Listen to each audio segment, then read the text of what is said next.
আসসালামু আলাইকুম। আমাদের খামারের ভিতরে যেই ঘরটাতে আমাদের বড় হাঁসগুলো থাকে, মানে ডিম পাড়া হাঁসগুলো থাকে, সেই ঘরটা একটা বাঁশ ঝাড়ের নিচে।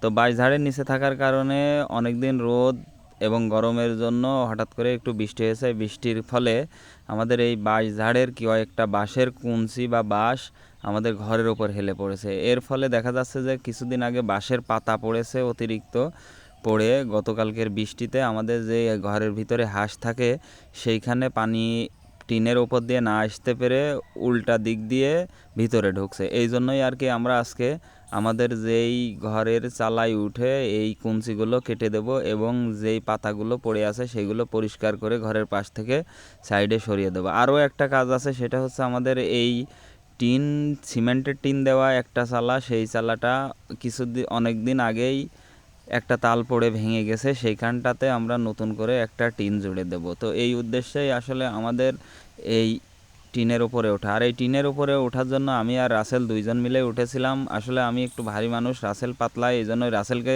তুলেছিলাম, কিন্তু আসলে জায়গাটা অনেক বড়, যার জন্য দুইজনই উঠলাম। কিন্তু এর উপরে কাজ করার জন্য আমাদের খুবই সাবধানতা অবলম্বন করা লাগছিল। এই জন্যই যে আমাদের এই চালাটা পুরোটাই সিমেন্টের টিনের। আর অনেক দিন যেহেতু টিনের বয়স, যে কোনো সময় আমাদের পা থেকে বা ভারে এই টিন ভেঙে যেতে পারে। সেই জন্যই আমাদের আসলে যেই দিক দিয়ে বাটাম বা স্ক্রু মারা আছে সেইটার উপর দিয়ে সুন্দরভাবে চলাফেরা করতে লাগছে।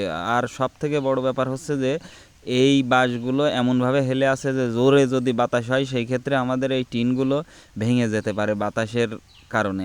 আর এই বাঁশের যেই কঞ্চিগুলো আছে, এই কঞ্চির জন্য এই পাতাগুলো জোরে পানি হলে নেমে যেতে পারবে না। সেই জন্য আমরা এই কঞ্চিগুলো সুন্দরভাবে কেটে দূরে সরিয়ে দেব। তারপরে এই যেই পাতাগুলো বেঁধে আছে অনেক দিন, আর পানি পড়ে যাওয়ার কারণে এই পাতাগুলো এর সাথে এমনভাবে লেপকে আছে যে এই পাতাগুলো আর সরবে না যদি আমরা ঝাড়ু দিয়ে না সরিয়ে দিই। সেই জন্যই আর কি আমরা এই পাতাগুলো সব সরিয়ে দেব। আর যেহেতু সামনে বর্ষাকাল, এই বর্ষাকালের আগে যদি আমরা এগুলো না করি তাহলে এই পাতাগুলো পচে আমাদের ঘরের ভিতরে পানি চলে যাবে। সেই ক্ষেত্রে আমাদের ঘরের চাল থাকা আর না থাকা মোটামুটি সমান হয়ে যাবে।